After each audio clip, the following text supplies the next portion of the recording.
Assalamualaikum warahmatullahi wabarakatuh. Terima kasih pada kesempatan ini saya memperkenalkan diri.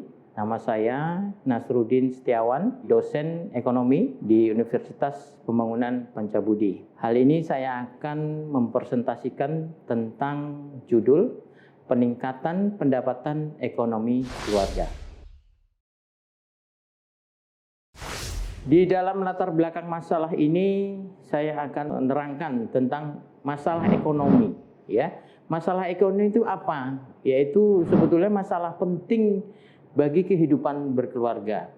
Setiap keluarga tentu ingin memperoleh taraf hidup yang baik dan sejahtera. Ya, namun untuk memperoleh kesejahteraan ekonomi bukan sesuatu yang mudah. Ya, banyak jalan terjal yang harus ditempuh guna mencapai kesejahteraan itu tadi. Tapi untuk mencapainya diperlukan suatu cara atau program yang harus dijalankan. Dari latar belakang ini kita juga mendengar terminologi terkait kemiskinan. Misalnya pemberantasan terhadap kemiskinan, penanggulangan maupun pengentasan kemiskinan. Dan masih banyak terminologi yang lainnya. Kemudian latar belakang masalah yang lain adalah program terkait kemiskinan ini sudah banyak dan dibuat dan dirancang dengan sedemikian rupa. Tetapi program-program pengentasan kemiskinan ini tidak jarang diwacanakan atau didiskusikan dalam acara seminar maupun rapat kerja yang diselenggarakan. Tetapi ironisnya justru warga yang miskin tidak dihadirkan dalam seminar-seminar tersebut. Sehingga program itu bersifat top down bagi kami sebagai dosen di akademisi Universitas Pembangunan Pancabudi itu ya sering sekali kurang efektif dalam menanggulangi kemiskinan tersebut. Kemudian latar belakang masalah yang lain adalah pendidikan yang rendah.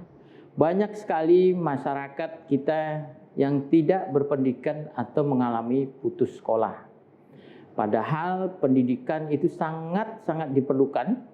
Dengan pendidikan itu kita akan memperoleh atau mendapatkan kemampuan yang akan menunjang untuk memperoleh pekerjaan. Namun apa daya, sebetulnya masyarakat miskin bisa dibilang mau sekolah aja mereka juga terhambat dengan biaya yang cukup mahal. Walaupun saat ini sudah banyak program dari pihak pemerintah, salah satunya adalah sekolah gratis sampai dengan LTA. Saya akan membagikan beberapa terminologi tentang keluarga. Ya, berangkat dari keluarga itu tadi bahwa adalah satu kelompok atau kumpulan manusia yang hidup bersama sebagai satu kesatuan atau unit masyarakat terkecil dan biasanya selalu ada hubungan darah, ikatan perkawinan ataupun ikatan yang lainnya. Tinggal bersama dalam satu rumah yang dipimpin oleh seorang kepala keluarga. Itulah yang dinamakan keluarga. Bagaimana dengan keluarga sejahtera? Yaitu keluarga yang dibangun atas ikatan yang sah, mampu memenuhi kebutuhan spiritual maupun material yang layak serta memiliki relasi yang seimbang di sekitarnya. Salah satu fungsi keluarga ialah menjalankan fungsi ekonomi. Nah, fungsi ekonomi ini berkaitan dengan pendapatan keluarga. Apa yang dimaksud dengan pendapatan keluarga adalah satu penghasilan dari keseluruhan anggota rumah tangga yang disumbangkan untuk memenuhi keluarga ataupun perorangan di dalam anggota rumah tangga. Pada hakikatnya, ya, peningkatan kesejahteraan itu melalui pemberdayaan keluarga. Sehingga yang dimaksud dengan pemberdayaan itu adalah suatu cara di mana rakyat, organisasi, dan komunitas diarahkan agar mampu menguasai ataupun dia berkuasa atas kehidupan. Itulah yang dimaksud dengan pemberdayaan. Kaitannya dengan ekonomi bagaimana? Yaitu adalah penguatan masyarakat untuk dapat berpartisipasi dalam proses pengambilan keputusan yang mempengaruhi masa depannya. Ya, penguatan masyarakat untuk memperoleh informasi, pengetahuan dan keterampilan yang harus dilakukan secara mulai aspek baik dari aspek masyarakat sendiri maupun aspek kebijakan. Sehingga pemberdayaan keluarga ini merupakan terobosan untuk mempercepat transformasi kegiatan di dalam sosial ekonomi. Ya, makanya di dalam pemberdayaan keluarga di bidang ekonomi ini, ya bisa kita melakukan sebuah kelompok yang tujuannya untuk menumbuhkan dan meningkatkan minat, semangat, dan keterampilan keluarga dalam bidang usaha ekonomi produktif. Banyak sekali contoh-contoh di dalam peningkatan kesejahteraan ekonomi di dalam keluarga itu, ya bisa saja salah satunya maupun dari dinas pemerintahan. Kalau kita melihat bahwasanya dinas sosial itu melakukan pelatihan-pelatihan, ya, kemudian mereka itu juga membuat produk-produk yang bisa dimanfaatkan untuk income bagi keluarga. Nah, ini adalah salah satu terhadap peningkatan kesejahteraan tersebut. Ada beberapa konsep di dalam pemberdayaan ekonomi, yaitu satu adalah pilihan personal dan kesempatan hidup. Ya, ini merupakan keputusan dalam membuat gaya hidup dan pekerjaan. Kita melihat pemberdayaan ekonomi itu tadi, bahwa apa yang kita menjadi keputusan ini merupakan salah satu dalam kesejahteraan keluarga, ya, lingkupnya itu tadi. Kemudian ada pendefinisian terhadap kebutuhan, ya.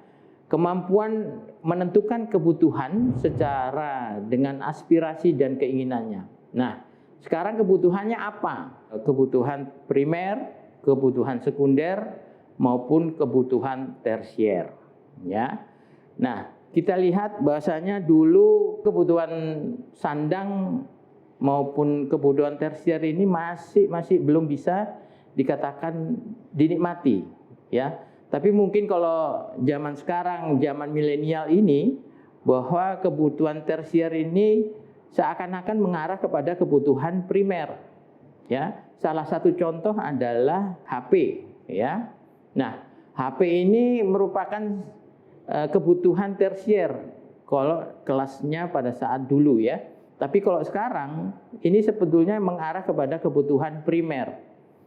Kenapa begitu? Karena perubahan zaman di dalam kehidupan kita ini semakin mengarah bahwa HP ini merupakan kebutuhan yang paling vital, ya, sehingga dapat memberikan sebuah informasi yang kita inginkan, sehingga menjadi kebutuhan yang memang betul-betul perlu dilakukan atau direalisasikan. Kemudian konsep pemberdayaan ekonomi, ada ide atau gagasan, yaitu merupakan kemampuan mengekspresikan dan menyumbangkan gagasan dalam suatu forum atau diskusi secara bebas tanpa tekanan. Bagaimana pemberdayaan ekonomi ini supaya bisa lebih mantap, lebih kuat, sehingga bisa mendapatkan sebuah income khususnya bagi para keluarga. Kemudian ada konsep yang lain adalah lembaga-lembaga, ya, di mana adalah kemampuan menjangkau, menggunakan dan mempengaruhi peranata-peranata masyarakat. Maksudnya apa ini, Pak? Ini adalah suatu kemampuan di mana lembaga-lembaga ini diperlukan agar menjadikan kebutuhan di dalam keluarga itu mendapatkan sebuah informasi yang mereka inginkan, ya. Salah satunya adalah lembaga LP Pro yang dilakukan oleh pihak Universitas Pembangunan Pancabudi. Kemudian konsep pemberdayaan ekonomi yang lain, kita mendapatkan sumber-sumber, Ya, maksudnya apa? Adalah kemampuan memobilisasi sumber-sumber formal, informal, dan kemasyarakatan.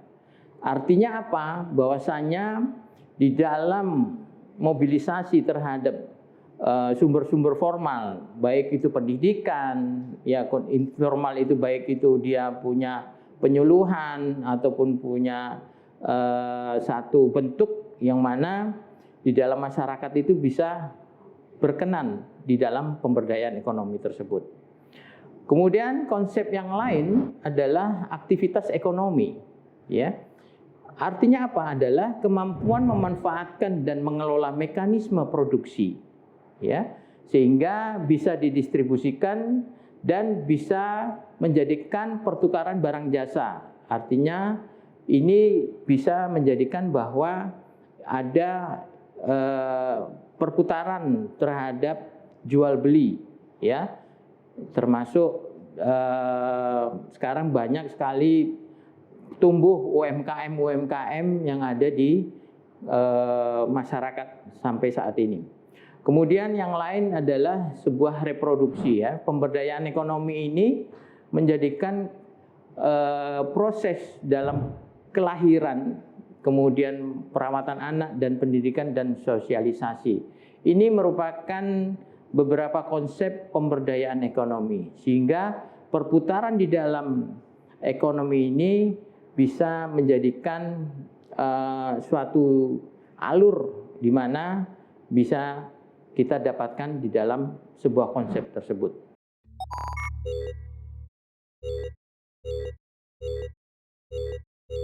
Di tahun 2021, ya, bulan Maret kemarin itu hampir jumlah penduduk miskin itu turun menjadi lebih kurang 1,34 juta penduduk, ya. Jumlah keluarga penerima manfaat maupun bantuan sosial di Sumut saja itu hampir 769.000 keluarga, yang jumlah anggaran realisasinya hampir 153 miliar. Nah, ini merupakan data statistik di mana Sumatera Utara itu merupakan masyarakat yang memang heterogen, sehingga bisa menjadikan bahwa tingkat penurunan terhadap kemiskinan itu bisa ditekan dan menjadikan bahwasanya mungkin mengarah kepada pemberdayaan masyarakat ekonomi di dalam keluarga tersebut.